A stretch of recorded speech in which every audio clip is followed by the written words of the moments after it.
Olá, alunos do site Direito em Tela. Nossa aula de hoje é sobre os frutos da coisa ser restituída ao credor. Parágrafo único do artigo 242 do Código Civil. No caput do artigo 242, nós já estudamos os melhoramentos ou acréscimos que ocorreram na coisa ser restituída ao credor. Agora, no parágrafo único do artigo 242, nós vamos estudar o que acontece com os frutos da coisa ser restituída ao credor. O que acontece nesse caso? O devedor possui uma coisa que deverá ser devolvida ao credor, só que essa coisa deu frutos. E a coisa deu frutos porque o devedor trabalhou ou pagou para produzir esses frutos. E a nossa pergunta será: para quem que vão ficar esses frutos? Ou então, os frutos vão ficar para o devedor ou os frutos vão ficar para o credor? O parágrafo único do artigo 242 responde dizendo que quanto aos frutos percebidos, observar-se-á, do mesmo modo, o disposto neste Código, acerca do possuidor de boa-fé ou de má-fé.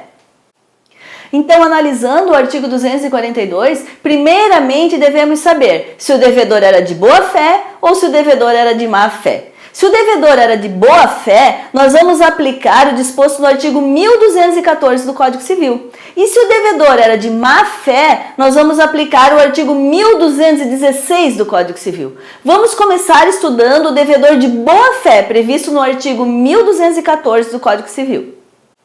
O artigo 1214 diz que o possuidor de boa-fé tem direito, enquanto ela durar, aos frutos percebidos. E o parágrafo único desse artigo diz que os frutos pendentes ao tempo em que cessar a boa-fé devem ser restituídos, depois de deduzidas as despesas de produção e custeio, e devem também ser restituídos os frutos colhidos com antecipação. Então, no caso do devedor de boa-fé, vai depender, se os frutos já foram percebidos, ou seja, já foram colhidos, já foram separados do bem principal. 2, se os frutos ainda estão pendentes, ou seja, não foram colhidos, ainda estão ligados ao bem principal. E se os frutos foram colhidos com antecipação, foram colhidos antes da hora certa. Então, se o devedor for de boa-fé, segundo o artigo 1214, os frutos percebidos durante esse período da boa-fé pertencerão ao devedor. Por sua vez, os frutos que ainda estiverem pendentes nesse momento que cessou a boa-fé do devedor, esses frutos pertencerão ao credor. Mas antes de restituir os frutos ao credor, o devedor terá o direito de deduzir o valor que ele gastou com a produção ou custeio desses frutos. E os frutos percebidos com antecipação, ou seja, aqueles frutos que o devedor colheu antes da hora certa, pertencerão ao credor. Nesse caso, o devedor deverá restituir os frutos colhidos antecipadamente ou indenizar o credor se os frutos não existirem mais, mas terá direito a receber do credor o valor que gastou com a produção e custeio dos frutos. Só antes de começarmos a ver alguns exemplos, devemos lembrar que os frutos de que trata o parágrafo único do artigo 242 podem ser tanto os frutos naturais, como por exemplo laranja, crias, ovos, quanto os frutos civis, como por exemplo renda, juros, ou ainda os frutos industriais, resultantes da produção humana. Vamos pegar um exemplo de frutos naturais para ficar mais fácil e compreensível a matéria. Vamos ver o exemplo, então, dos frutos da coisa ao ser restituída ao credor pelo devedor de boa-fé. Rafael vendeu uma fazenda de plantação de laranjas para João, para pagamento em 60 parcelas. João pagou 10 parcelas e após a 10ª parcela interrompeu o pagamento. No período em que João pagou as 10 parcelas, João estava de boa-fé. Enquanto João estava de boa-fé, nesses 10 meses, todos os frutos colhidos nesse período pertencerão a João, porque ele era devedor de boa-fé. A partir dos 10 meses, quando João foi notificado para desocupar o imóvel, terminou a boa-fé de João. A partir desse momento, quando cessou a boa-fé de João, todos os frutos que estavam pendentes naquele bem principal pertencerão a Rafael. No entanto, antes de João restituir os frutos para Rafael, deverão ser deduzidas as despesas que João teve com a produção e manutenção, custeio dos frutos. Também pode acontecer uma terceira situação. O João estava de boa fé, só que depois ele ficou de má fé. E quando ele ficou de má fé, teriam frutos pendentes se ele não tivesse colhido antecipadamente. Só que aconteceu, um pouquinho antes ele colheu antecipadamente os frutos, antes de terminar a boa fé dele. Então esses frutos vão pertencer a Rafael. Então, no nosso exemplo, um pouquinho antes de terminar a boa fé de João, ele foi lá e colheu todas as laranjas ainda verdes. Essas laranjas verdes que João colheu pertencerão a Rafael. E João terá direito somente a cobrar de Rafael o valor que gastou com a produção e o custeio das laranjas. Ok, até agora estudamos o que acontece com os frutos produzidos e mantidos pelo devedor de boa fé, previsto no artigo 1214. Agora vamos passar a estudar as disposições do artigo 1216, que trata dos frutos produzidos e mantidos pelo devedor de má fé.